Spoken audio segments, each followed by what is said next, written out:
Bismillahirrahmanirrahim. Makalah ke-21. An Aliyin radhiyallahu anhu, kun indallahi khairan nas wa kun indan nafsi syarran nas wa kun indan nasi rajulan minan nas. Sayyidina Ali karamallahu wajhah wa radhiyallahu anhu berkata, kata beliau, jadilah manusia yang paling baik di sisi Allah. Ya, tentu yang paling baik di sisi Allah itu yang mampu menjalankan kehambaannya kepada Allah Ta'ala, ya, mencoba sekuat tenaga melakukan seluruh perintah Allah, mencoba sekuat tenaga menjauhi seluruh larangan-larangannya, dan itu dikerjakan semuanya dengan merasa bahwa itu bisa dilakukan adalah semata-mata karunia Allah, daya pertolongan dari Allah, dan ikhlas mencari keridhaan Allah Ta'ala. Nah, dan beradab, ya, atas segala tuntutan daripada apa yang Allah suruh kepada kita. Karena setiap hari kan kita masih akan disuruh dihadapkan kepada 4 pokok makanan wajib yang pernah kita jelaskan, yaitu kita masih hari-hari ini akan berhadapan dengan yang namanya nikmat Allah, dan lalawanan nikmat kita akan juga dihadapkan dengan yang namanya bala musibah, ya. Di samping itu hari-hari kita juga pasti akan melakukan taat, dan juga hari-hari sadar atau tidak sadar kita pun juga akan melakukan yang namanya maksiat. Nah, 4 surungan itu kita harus menjadi hamba terbaik, yaitu mampu beradab di dalam menyikapi apa yang Allah hadapkan kepada kita tadi. Bagaimana caranya, kata ulama, yaitu kalau disuruh nikmat, kita rasakan ada nikmat, dan ini wajib hukumnya merasakan adanya nikmat, karena jelas barangnya itu, ya. Kalau bangsa kita sehari-hari tidak bisa merasakan nikmat, kehadiran nikmat Allah pada diri kita, buta berarti mata kita memang, ya, basirahnya itu. Maka tuntutannya di saat hati kita mengingat segala sesuatu yang itu adalah nikmat Allah, maka kita disuruh bersyukur. Itu adabnya. Nah, kalau kita menghadapi atau disuruh tadi dengan bala musibah, apa bala musibah? Kullu ma'adal mu'min fahuwa musibah. Apa saja yang kita rasakan, hati itu susah, ya, hati itu mungkin merasa sedih.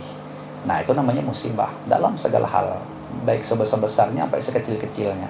Yang sekecil-kecilnya mungkin seperti kaki tertusuk duri, ya, lampu mati, dan lain sebagainya. Itu kan biasanya menyebabkan kita menjadi susah, akan sedih, karena mungkin ada aktivitas-aktivitas yang kita ingin lakukan jadi terhalang, dan lain sebagainya. Nah, maka asal merasakan yang sedemikian itu, adabnya adalah kita harus bersabar, harus ridho, harus baik sangka. Nah, kalau kita melakukan taat, maka adabnya adalah kita harus syuhudu minnatillah, merasakan bahwa ibadah yang kita lakukan itu semata-mata adalah karunia dari Allah Ta'ala. Dengan karunia-Nya Allah memberikan kita taufik, memberikan kita pertolongan, sehingga kita bisa mudah melakukannya, bisa mengerjakannya, dan juga Allah berikan kita ilmu sehingga betul di dalam mengamalkannya itu. Nah, itu semuanya adalah syuhudu minnatillah namanya. Jadi bukan merasa kita mampu melakukan itu timbul gara-gara memang kemampuan awak, ilmu awak, bisanya awak, tidak seperti itu. Nah, kemudian lawanannya lagi, apabila kita mengerjakan yang namanya maksiat atau dosa, baik tadi yang saya katakan sengaja tak sengaja, masih itu akan ada tuh, baik dikerjakan oleh fisik kita, anggota tubuh, atau dikerjakan oleh hati. Maka asal tersadar kita melakukan maksiat itu, adabnya adalah segera bertaubat kepada Allah Ta'ala. Akui akan kelemahan kita, ya, akui akan kebodohan kita, karena makanya terlanggar-langgar model macam itu. Nah, kalau itu bisa kita lakukan, kita akan menjadi manusia yang paling baik di sisi Allah Ta'ala. Dan jadilah manusia yang paling jelek dalam pandangan dirimu sendiri, ya. Nah, kalau kita mandang diri kita, jangan yang baik-baik, diingat. Makanya salah satu tanda orang yang berbahagia itu, asal dia melihat dirinya masih dzikrus sayyi'at, selalu yang dilihat tuh keburukan diri. Sering-sering membayang-bayangkan dosa-dosa yang dahulu telah kita lakukan. Nah, kalau kita membayang-bayangkan diri kita banyak dosa, banyak khilaf, banyak salahnya, masih yang kita pandang itu adalah bahwa diri kita itu paling buruk, ya, dibanding ke orang lain. Bawaannya kayaknya lebih baik lah daripada awak ibadah pengulir, dosa banyak, dosa ini, dosa itu, segala macam. Nah, macam itulah cara kita bisa memandang diri kita seburuk-buruknya orang atau paling jelek dalam pandangan diri kita sendiri. Tapi kalau itu tetap balik, ya, yang mandang diri kita malah yang baik-baik, amal kita dipandang, ya, kebaikan kita, tidak akan mampu kita melihat keburukan kita. Kalau yang dipandang itu kebaikan kita, terbalik pula mandang ke orang yang buruk-buruk. Nanti jadinya adalah kita menilai diri kita paling baik, menilai orang jadi buruk. Nah, tidak mungkin, itu kan berlawanan dengan nasihat beliau. Maka dari itu supaya dapat sesuai dengan apa yang beliau nasihati, berarti kalau mandang kita tadi yang buruk-buruk, maksudnya pancing. Yang dipandang tuh kekurangan, dosa, aib, dan celah sebagainya. Nah, tiba giliran mandang ke orang, walaupun kita tahu aibnya, jangan dipandang aibnya. Jangan dipandang keburukannya.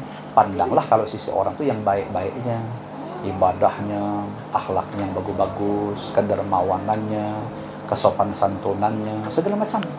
Nah, sehingga baru kita dapat tadi merasakan sisi buruknya kita dan dapat merasakan baiknya orang. Orang punya kebaikan 1, buruknya 10. Tetap yang harus kita prioritaskan mandang dia tuh ke 1 yang baiknya itu. Kita punya kebaikan 10, punya keburukan 1. Tetap yang disuruh kita memikirkan 1 keburukan kita, jangan memandang 9 atau 10 kebaikan kita tadi itu. Nah, kemudian serta jadilah manusia biasa di hadapan orang lain. Ya, rasakan, jangan kita mandangkan keunggulan kita. Jadikan kita tuh manusia sama kayak orang tuh. Sama apa? Sama-sama cucunya Nabi Adam alaihissalam.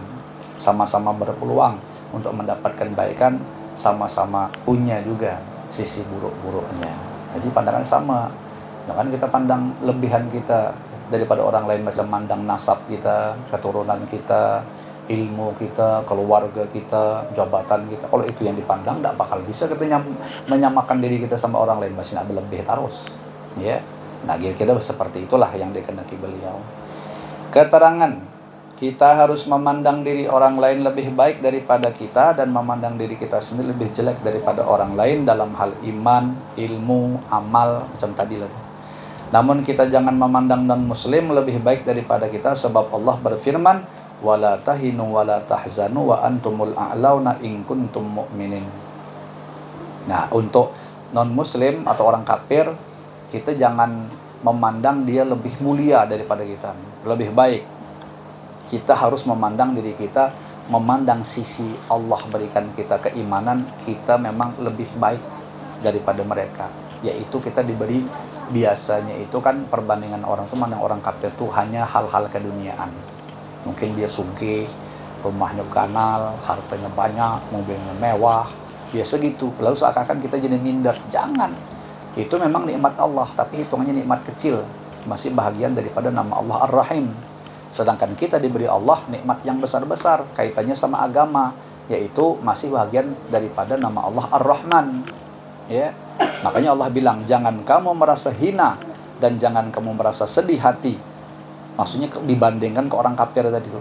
Sedangkan kamu adalah dalam derajat yang tinggi apabila kamu dalam keadaan beriman. Jadi nikmat iman itu cukup memerasakan kita diberi Allah nikmat yang tinggi.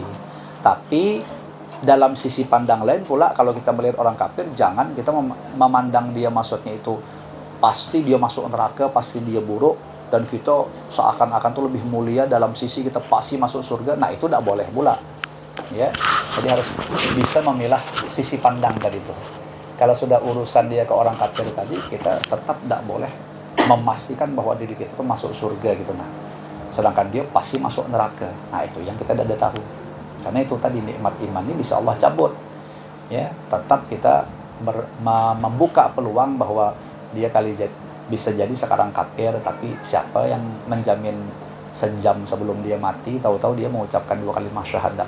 Habis mengucapkan 2 kalimat syahadat, keluar rumah tabrak mobil, mati misalnya. Nah, ini sudah dia. Artinya sudah habis dosa-dosanya. Jelas dia masuk surga. Nah, sedangkan kita yang hari macam ini beramal banyak sampai ke Tuhan, siapa yang berani menjamin sejam sebelum kita mati masih tetap iman kita? Tidak dijamin kan? Kali-kali aja na'udzubillah min dzalik, murtad kita. Ya, tahu-tahu mati pula karena tabrak mobil macam tadi. Selesai juga urusan kita.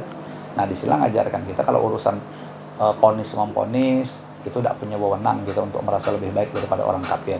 Tapi dalam sisi sekarang kita diberikan Allah nikmat iman, nikmat yang lebih besar, sedangkan orang kafir rata-rata hanya diberi nikmat keduniaan. Nah, kita tidak usah minder.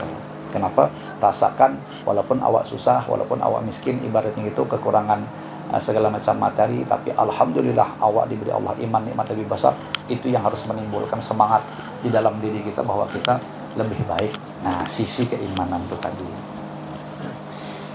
Kemudian, idza laqita ahadan minan nas wa ra'aital fadla lahu 'alaika wa taqulu 'asa ay yakuna indallahi khairan minni wa arfa'a darajatan fa in kana saghiran qulta hadza lam ya'sillaha wa ana qad asaitu fala syakka annahu khairun minni wa in kana kabiran qulta la hadza qad abadallaha qabli wa in kana 'aliman qulta hadza u'tiya ma lam ablugh wa nala malam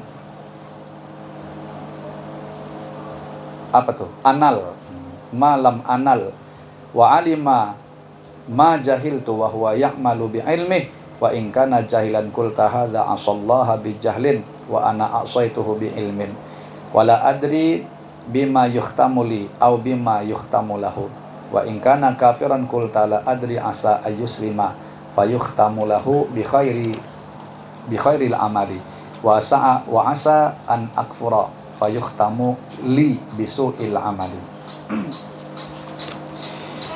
Sayyidi Syekh Abdul Qadir Al-Jilani qaddasallahu sirahul aziz berkata, ujar beliau, apabila engkau bertemu dengan seseorang, hendaklah engkau memandangnya lebih utama daripada kamu, dan engkau mengatakan mungkin dia lebih baik di sisi Allah daripada aku dan lebih tinggi derajatnya. Apabila dia lebih kecil, hendaklah engkau mengatakan orang ini tidak berbuat dosa kepada Allah, sedangkan aku telah berbuat dosa. Nah, itu kalau anak kecil ya, yang belum balik. Kalau dia lebih muda, ya mungkin kita pikir dia dosanya lebih sedikit daripada aku. Muda bang soalnya, aku lebih tua, tentu lebih banyak begawi dosa.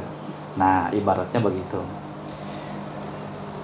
Apabila